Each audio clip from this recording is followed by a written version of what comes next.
I think I faced a lot of tests over the many years, not just leading this business, but also just rising up through a number of roles. There was one formative experience for sure that happened really when the outbreak of the Ukraine war started in February of 2022. That was actually for our business a significant crisis. We had 10 to 12% of our talent globally in the war-torn region. We had 12% of our own team internally that we work with also in that region.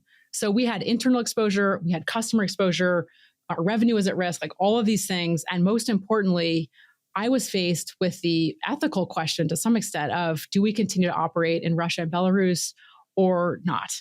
And there were advocates from our customers on both sides, advocates internally on both sides.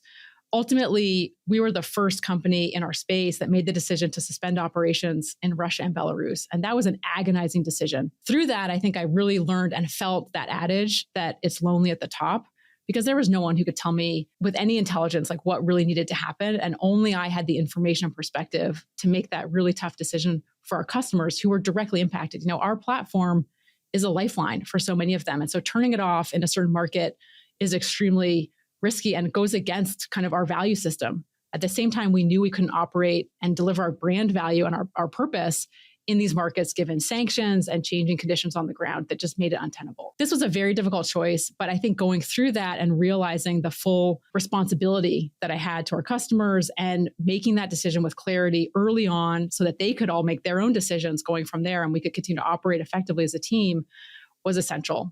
So I think it's been moments like those, David, that really tested us and our leadership and our cultural fabric and me in terms of making a bold and clear decision early. And I've always seen that those types of decision-making moments play out better when you can be clear and move fast and make a good decision versus wait for more information.